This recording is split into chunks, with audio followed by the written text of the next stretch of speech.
From the time the first people set foot in New Zealand, they were confronted by a landscape that would be hard to tame. It was a wilderness of high mountains, thick forests and wild rivers on which they only had a coastal toehold. Over the years, the Māori probed and explored and began to find routes through the South Island's challenging interior.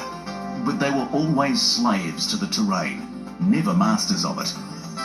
Even the first European explorers and the settlers who followed recognised this beautiful and spectacular landscape was not going to reveal its secrets easily.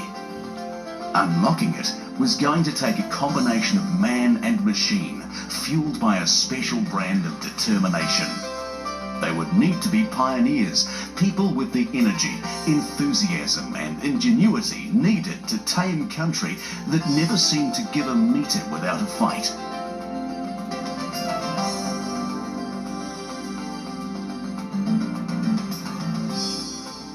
Contract Cultivation is a firm which epitomises that energy, enthusiasm and ingenuity, that pioneering spirit. There are few places in the lower South Island where it hasn't put its mark, building roads, bridges, dams and foundations.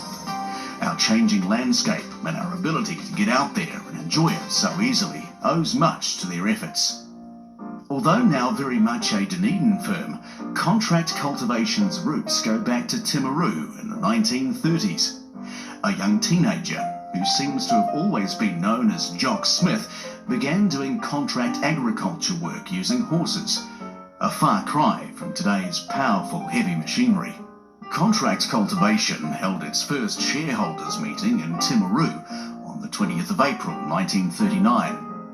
It's a fair bet that no one present could imagine the size and scope of the work the company would be involved with over the remainder of the century. Jock Smith's new enterprise cut its teeth on traditional farm contracts, such as removing willows from riverbanks, building stock banks and draining swamps.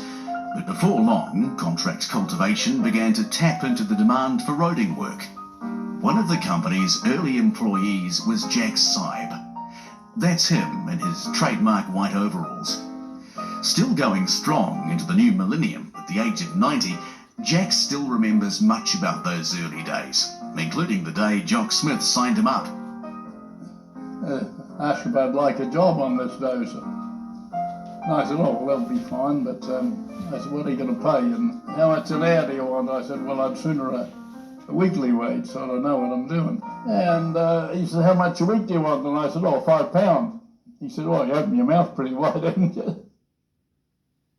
One of the first big jobs saw Jack and his wife head to Karamea on the wild west coast to build an airfield.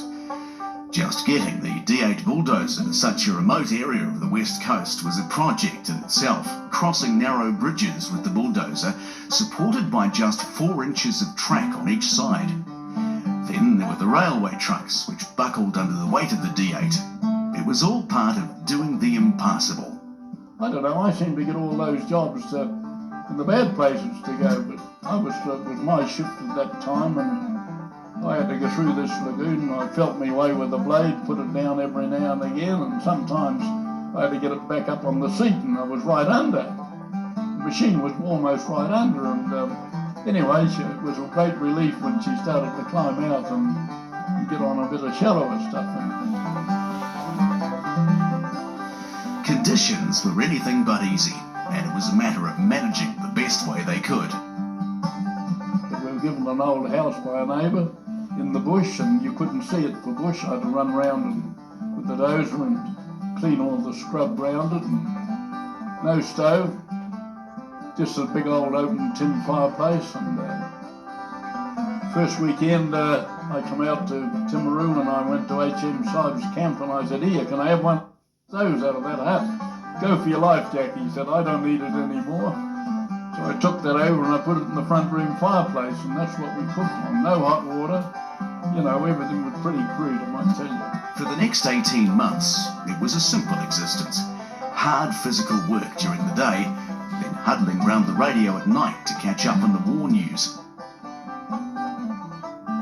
even in one of the remotest parts of a little country hanging off the bottom of the world, global conflict felt close to home. We had no communication by phone or anything. But we had a good neighbour that lent us this old house, and I fitted up a loudspeaker in the house, and I used the one wire of the fence, a wire fence that ran close to the house from the front of his place, and I insulated that wire and tapped into the back of his radio. And of course that was, when war was on, that was what the only news you really got, what was going on. And that worked good actually. And While this was